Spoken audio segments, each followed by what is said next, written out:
Mengaku takjub dengan staf pelatih dan pemain yang direkrut Indonesia bersama PSSI. Mantan pelatih top Belanda ini sebut kelewatan kalau sampai Indonesia gak lolos Pildun. Louis van Gaal, dengan effort segila itu, memalukan kalau ke round 4 pun gagal. Australia auto ketar-ketir melihat kedalaman skuad timnas Indonesia.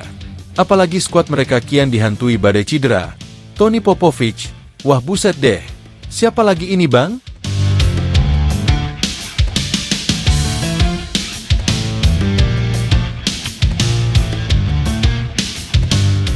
21 hari menjelang laga Indonesia versus Australia di Sydney, timnas Indonesia kian bersiap melakukan persiapan intensif dalam hal-hal teknis dan pemilihan pemain. Meskipun yang bekerja saat ini masih sebatas staf kepelatihan, karena memang para pemain baru akan berkumpul nanti mulai tanggal 15 Maret. Patrick Kluivert dan asistennya saat ini sedang intens melakukan pendekatan dan pemilahan para pemain yang beberapa waktu lalu diamati langsung ke stadion. Beberapa nama-nama lama memang masih jadi andalan Patrick Kluivert, apalagi perannya yang memang hampir tidak tergantikan di timnas Indonesia. Sebut saja Bang Jai yang sudah pasti akan dipanggil, lalu kiper utama Marten Pas, lalu Kevin Dix dan Mes Hilgers, yang kemungkinan besar juga akan mendapatkan panggilan. Dari Liga Lokal Indonesia sendiri, kemungkinan nama yang sudah pasti akan dapat timnas calling adalah Rizky Ridho, lalu penjaga gawang Persebaya Surabaya Hernando Ari. Sampai saat ini, para pelatih dan staf lainnya masih sibuk menganalisis pertandingan demi pertandingan yang dilakoni timnas, lalu mencari pemain yang pas dengan pola permainan yang akan diterapkan nantinya. Patrick Kluivert sebagai head coach memang dirasa tidak akan berperan sebagai juru taktik di sini, melainkan akan dipegang oleh Alex Pastor untuk semacam strategi yang diterapkan. Kluivert disinyalir akan lebih aktif di ruang ganti dan di pinggir lapangan, sembari diberi masukan oleh 3 asisten pelatihnya. Sampai saat ini, staf kepelatihan timnas Indonesia banyak diklaim orang sebagai salah satu staf paling mewah, karena menghadirkan beberapa mantan pemain top dan pelatih berkelas dari Belanda. Sebut saja Kluivert, yang memang punya CV bagus sebagai pemain, bahkan dianggap sebagai legend di Belanda, ya walaupun CV-nya sebagai pelatih memang mediocre. Lalu ada Alex Pastor, yang CV-nya sebagai pelatih jauh lebih mentereng daripada Kluivert, walaupun dulu saat jadi seorang pemain dirinya tidak begitu menonjol. Selanjutnya ada Denny Lanzat, yang memang cukup bagus sebagai seorang pelatih dan bisa melakukan scanning pemain untuk dipanggil. Dan terakhir legend Belanda Gerald van den Burg, yang memang jauh di atas CV dari beberapa staf kepelatihan lainnya, karena dia memang lebih bagus dari beberapa pelatih tersebut. Dirinya sebagai mantan pemain top Belanda, lalu juga sangat aktif menangani bakat-bakat muda, sehingga tak ayal memang perannya juga dialihkan ke timnas U23 nantinya. Tidak hanya berpuas sampai di sana, bahkan PSSI juga masih akan mencari direktur teknik dari Belanda, yang sampai sekarang memang belum menemu kata sepakat. Sempat ada satu nama dari Spanyol, namun karena sudah melekat dengan tim Belanda, rasanya sangat aneh jika ada satu orang Spanyol nantinya bisa membuat visi misi dan filosofi berbeda. Namun menariknya, PSSI secara mengejutkan kemarin mengumumkan Jordi Cruyff sebagai technical advisor atau penasehat teknis untuk timnas nanti. Dirinya juga diplot untuk berperan mencari seorang direktur teknik yang cocok dengan Indonesia nantinya. Namanya memang tidak terbayangkan sebelumnya, bahkan tidak disangka-sangka akan ada posisi semacam itu di timnas Indonesia. Entah itu memang sebagai tes ombak saja, melihat bagaimana sambutan supporter dan netizen Indonesia, dan bisa saja nanti dia juga yang menjabat sebagai direktur teknik. Entahlah, semua hanya PSSI yang tahu. Tapi dalam perkembangannya sampai saat ini, PSSI memang masih mencari direktur teknik untuk timnas Indonesia. Dengan kedalaman staf kepelatihan, dan ditambah lagi beberapa peran lain di kubu timnas Indonesia, praktis membuat Indonesia saat ini tidak bisa dipandang sebelah mata lagi. Apalagi dengan bergabungnya Jordi Cruyff kemarin ke Indonesia, semakin menimbulkan pertanyaan besar. Emang Indonesia sehebat apa sih? Kok nama-nama besar mau bergabung sama Indonesia? Kalau kalian menganggap semuanya karena uang, ya tentu bisa saja terjadi. Tapi pertanyaannya, sebanyak apa sih uang PSSI untuk menggaji semua pelatih itu? Tentu kita bertanya dong. Pasti ada sesuatu dari Indonesia yang tidak dimiliki oleh negara lain. Ya tentu kalau saya pribadi berpikir, karena Indonesia memang jadi salah satu negara penggila sepak bola di dunia saat ini.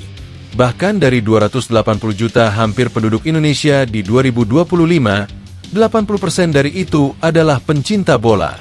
Lihat saja saat timnas Indonesia main, pasti di mana-mana ada nobar, baik itu di kafe, di jalan, di taman, dan lain-lain. Bahkan tidak hanya gender pria saja. Saat ini supporter juga sudah banyak didominasi oleh perempuan ke stadion, walaupun sebagian orang mengatakan kalau itu adalah FOMO. Dengan kata lain, beberapa pemain yang akhirnya mau join ke Indonesia karena tentu mempertimbangkan dukungan dari supporter, lalu kans Indonesia yang memang cukup besar ke Piala Dunia. Dan untuk staf pelatih, mungkin saja ingin memperbaiki CV mereka dengan meloloskan Indonesia ke Pildun.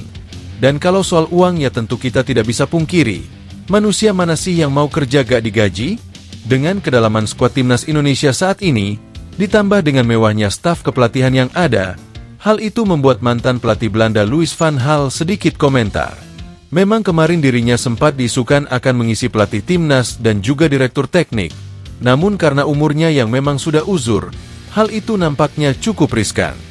Dirinya menyebut, dengan modal yang dimiliki Indonesia saat ini, seharusnya sudah tidak ada alasan tidak bisa lolos ke Piala Dunia. Bahkan dia menyebut, Indonesia harusnya bisa langsung otomatis lolos dari round 3, karena peluang itu saat ini masih terbuka. Jika saja Indonesia gagal lolos dari round 3 bahkan gagal ke round 4, menurutnya itu adalah hal yang sangat memalukan. Saya mendengar banyak tentang perkembangan timnas mereka, dan beberapa pemain yang akhirnya berpindah ke warganegaraan. Itu tidak ilegal dan sah-sah saja bagi FIFA. Dan saat ini kekuatan mereka memang meningkat luar biasa, ucap Van Gaal. Dengan staf kepelatihan sehebat itu, bahkan beberapa rekrutan yang belum rampung saat ini, saya pikir mereka berpeluang lolos dari round 3 langsung ke Piala Dunia. Jika kamu tanya, bagaimana jadinya jika mereka gagal total? Tentu itu adalah hal yang sangat memalukan, dan semua orang akan marah besar di sana.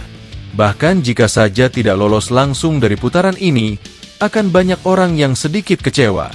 Lalu bagaimana jika ke putaran 4 pun mereka gagal? Saya tidak bisa mendeskripsikan hal yang akan terjadi. Itu akan jadi kekecewaan yang sangat luar biasa bagi supporter mereka, tutupnya. Australia auto ketar-ketir melihat kedalaman skuad timnas Indonesia. Apalagi skuad mereka kian dihantui badai cedera. Tony Popovic, wah buset deh, siapa lagi ini bang? Dengan diumumkannya 3 calon pemain naturalisasi Indonesia kemarin, praktis itu membuat Australia nampaknya semakin panik. Apalagi saat ini pemain mereka sedang banyak dilanda cedera, dan kemungkinan besar tidak akan bermain tanggal 20 Maret mendatang. Sebut saja Harry Soutar, bek jangkung mereka yang sudah dipastikan akan absen saat lawan Indonesia. Lalu penyerang mereka Kusini Yengi yang juga dikabarkan dalam tahap pemulihan cedera. Nama-nama pemain baru yang diprediksi akan tersedia bulan Maret depan adalah oleh Romeni yang sudah disumpah kemarin. Lalu 3 pemain yang prosesnya sedang dikebut.